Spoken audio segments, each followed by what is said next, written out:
먼저 제가 감기에 걸렸어요. 그래서 목소리가 좀 맹맹할 수 있다는 점 참고 부탁드리고요. 저 이번 주에 진짜 좋은 책 읽었어요. 이거 많은 분들이 읽으셨으면 좋겠다는 생각이 들고, 특히 저처럼 30대 중반인 분들이 읽으면 되게 좋을 것 같아요. 앞으로의 인생의 큰 방향성이 좀 정해지지 않을까 싶을 정도로요. 먼저 이 책은 데이비드 브룩스의 두 번째 산입니다. 두 번째 산. 개념은 이래요. 첫 번째 산이 있었어요. 이 산은 사회적인 성공을 거두고 명예를 얻고 돈을 많이 벌고 인정을 받는 산입니다. 모두가 그곳에 다다르려고 노력합니다. 그러나 골짜기로 빠지는 사람들이 있어요. 사업에 실패하고 건강에 타격을 입고 인간관계, 결혼 생활에서 실패하는 사람들이요. 그런 사람들이 골짜기에 빠져서 평생 거기서 사는 경우도 있지만 첫 번째 산의 부질없음을 알고 바라보게 되는 것이 두 번째 산이라고 합니다. 그곳에는 공동체와 헌신과 사랑, 신앙과 기쁨이 있어요. 그래서 우리는 모두 두 번째 산에 이르려고 노력해야 한다는 게 이 책의 커다란 골조입니다. 이런 주장을 하기 위해서 작가는 이런 얘기를 해요. 여태까지 인류가 지속해온 모든 역사는 한 세대를 아우르던 시대 정신을 개혁하는 일의 연속이라고 해요. 예를 들면 공동체, 우리는 하나다. 이런 시대 정신을 개혁하기 위해서 보헤미안과 자유주의, 반문화주의 정신 같은 것들이 등장했죠. 그래서 현대의 시대 정신은 자유, 그리고 이로 인한 개인화, 어떻게 보면 이기심이라고 할 수 있겠습니다. 저자가 미국인이기 때문에 좀 더 미국적인 관점에서 바라보는데 사실 우리나라도 정말 비슷해요. 그래서 크게 이질감은 느껴지지 않습니다. 어쨌든 개인주의의 특징은 크게 5가지가 있어요. 첫 번째, 개인을 충돌로부터 보호한다. 그러니까 타인을 방해하지 않는 한 자기가 바라는 대로 살아갈 권리가 있다. 두 번째, 진정한 권위는 자기 자신 안에 있다. 메슬로의 5대 욕구 중에 가장 상위에 있는 영역이 자아 실현의 욕구인데 이것을 위해서 자기만의 독특한 자아를 더 잘 표현하는 방법을 배우는 거죠.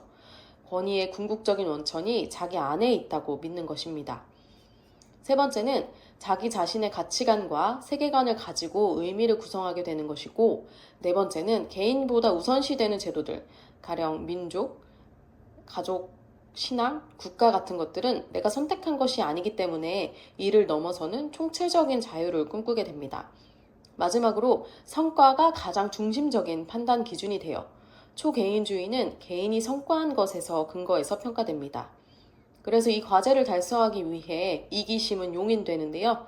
얼마든지 자기중심적이어도 됩니다. 좀 요즘의 한국 사회 같죠? 그 외에도 여러 가지 개인주의의 특징이 있는데 이 정도까지만 마무리하도록 할게요. 그런데 이 개인주의적인 삶에도 2가지 방향의 라이프 스타일이 있습니다.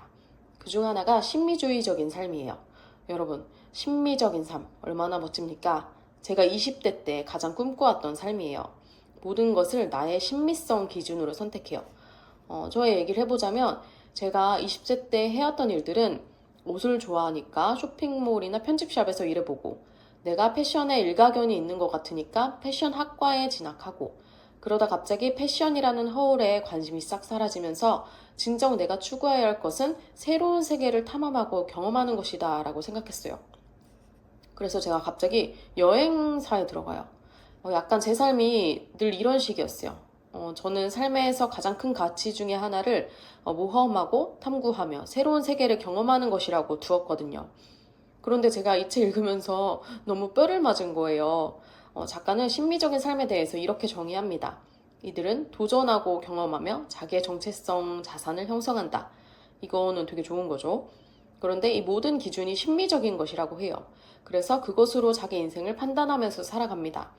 이들의 가장 큰 문제는 인생을 경험의 가능성으로만 볼 뿐, 충족해야 하는 어떤 프로젝트 또는 실현해야 하는 그 이상으로 바라보지 않는다고 합니다. 온갖 것을 건드리기만 할 뿐 결코 정착하지 않는다고 해요. 그러니까 즐겁기는 하나 의미 있는 축적은 없는 거죠. 저는 제 삶을 요약해 놓은 줄 알고 깜짝 놀랐어요. 이어서 이들의 가치관은 최대한 많은 경험을 쌓아야 한다는 것이기 때문에 그때그때마다 스치는 감정에 너무 충실하고 또 너무 쉽게 바뀌어버리는 열정이라는 불확정성 속에서 정처 없이 배회하는 꼴이라는 거예요. 능력치와 경험을 무작위로 온 사방에 다 뿌리고 낭비하는 셈인 거죠. 그러면서도 소중한 무언가를 놓치고 있다는 생각에 두렵고 끊임없이 불안해합니다. 그런데 이게 진짜 완전 제 얘기거든요. 저는 이 모든 것을 제가 되게 주체적으로 선택한다는 것에 대한 자부심은 있었어요.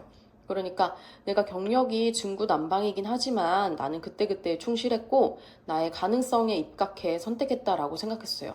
그런데 시간이 지나면 지날수록 좀 불안한 게 있는 거예요. 일단 경제적으로도 그 분야의 경력자가 아니고 매번 신입으로 들어가기 때문에 거의 낮은 연봉으로 다시 새롭게 시작하고요. 근데 또 재밌는 것은 업계에서 있다 보면 제가 항상 평균 이상으로 해내기는 했어요. 아무튼 어떤 것에 정착해서 이 길이 나의 길이다. 여기서 승부를 봐야겠다. 이런 생각이 없으니까 제가 언제든지 다른 분야로 눈을 돌리고 그 새로운 미지의 분야를 탐색하는 데 에너지를 굉장히 많이 쓰는 거예요. 사실 저 정도로 30대 초중반의 나이가 되었을 때는 현업에서 가장 능력치를 발휘해야 할 시기이기도 하거든요. 그런데 저는 그때 결혼도 했고 아이도 낳았고 뭐 이런 상태에서 본업에 충실해도 모자랄 판에 계속 막 다른 곳을 기웃기웃하고 있었던 거죠. 그런데 헌신하는 인생은 소수의 소중한 예스를 위해서 수천 번의 노라고 말하는 것이 있다고 합니다. 근데 저는 돌이켜보면 거의 예스맨이었어요. 어떤 분야에 도전해볼래? 그러면 막 하고 그랬어요.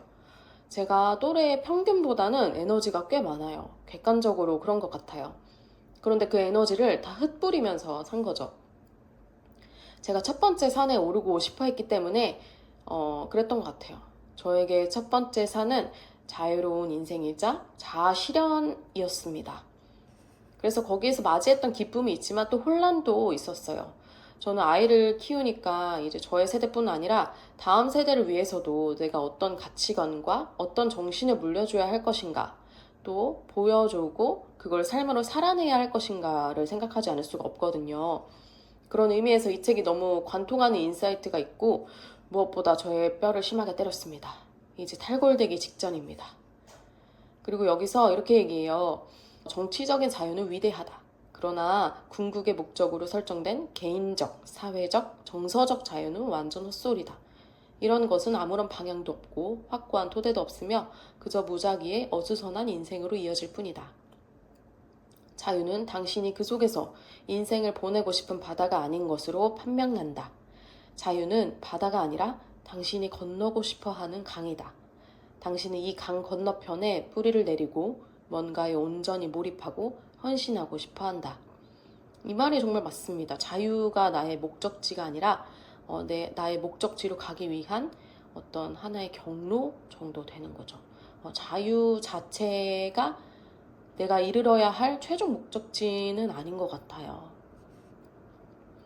작가는 첫 번째 산의 정체에 대해서 심미적 관점, 능력주의 사회로 분류하며 본질을 마주하게 합니다. 특히 아이를 키우시는 분들, 세대 간의 연대와 올바른 정신을 물려주는 것에 대한 고민이 있는 분들에게 너무너무 추천드리고 싶은 책이에요.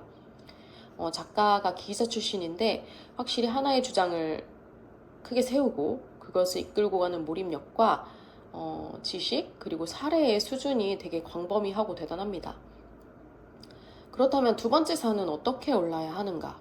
어떤 영역으로 생각해야 하는 걸까요? 작가는 챕터를 크게 4가지로 나눕니다. 소명, 직업의식이죠. 그리고 결혼, 철학과 신앙, 공동체.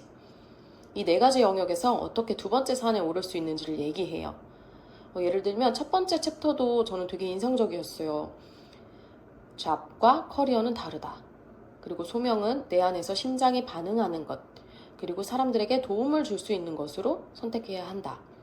이렇게 얘기하는데 그 중에서 너무 와닿은 문장이 있어서 제가 따로 필사를 해놓은 게 있어요. 소명은 그러니까 나의 직업은 자신의 깊은 기쁨이 이 세상의 깊은 갈망과 만나는 바로 그 지점을 찾아야 한다. 나의 심장이 이끌려서 기꺼이 내가 걸어온 길들과 반대되는 지점에 있다 하더라도 그 심장이 이끄는 것을 선택하고 그리고 그것이 세상의 어떤 좌절과 힘듦 그리고 결핍에 도움을 줄 수 있을 때 우리는 그것을 소명이라고 부르게 되고 이제 평생 그 소명의 완전함을 위해서 나아가게 된다고 합니다. 그 외에도 우리 인생의 큰 선택의 영역, 결혼과 철학과 신앙, 그리고 공동체. 이 영역에서 지금 현재 자신의 방향성이 고민되시는 분이라면 이 책 강력하게 추천해드리고 싶어요. 물론 인용구가 좀 많고 여러 사례들이 계속해서 등장하기 때문에 몰입을 좀 중간중간 잃으실 수도 있어요. 책도 되게 두껍거든요. 근데 또 이런 기쁨도 있어요. 인용구가 너무 많이 나와서 인용된 인물이 쓴 책만 따라 읽어도 몇 년 걸릴 것 같더라고요. 그만큼 이렇게 인사이트가 계속 들어올 수 있는 거죠. 그러니까 이 책이 마음에 드셨으면 이 책에서 주장하는 바를 이야기하는 다른 저자들의 책도 되게 많이 소스를 얻을 수가 있습니다. 이번 여름 휴가 때 다들 계획 있으세요? 저는 이제 아이들 방학 기간이 꽤 길어서 여행도 다녀오고 또 이것저것 할 것 같은데 여러분 이번 휴가 때 이 책 딱 한 번 정복해서 상반기를 정리해보고 회고하고 또 하반기를 다시 시작하셔도 좋겠어요. 물론 삶의 방향이 모호해지고 길을 잃었을 때 그리고 작가가 말하는 골짜기와 광야에 빠져 있을 때에도 언제든지 찾아보시면 좋을 것 같아요. 여러분은 지금 첫 번째 산에 계신가요? 아니면 골짜기에 계신가요? 아니면 두 번째 산을 바라보고 계신가요? 그 산에 오르고도 계세요? 이 질문에 답해보며 나의 목적지를 정리해보시는 것도 좋겠습니다. 그럼 오늘도 끝까지 시청해주셔서 감사드리고요. 저는 다음 주 수요일에 뵙겠습니다. 안녕!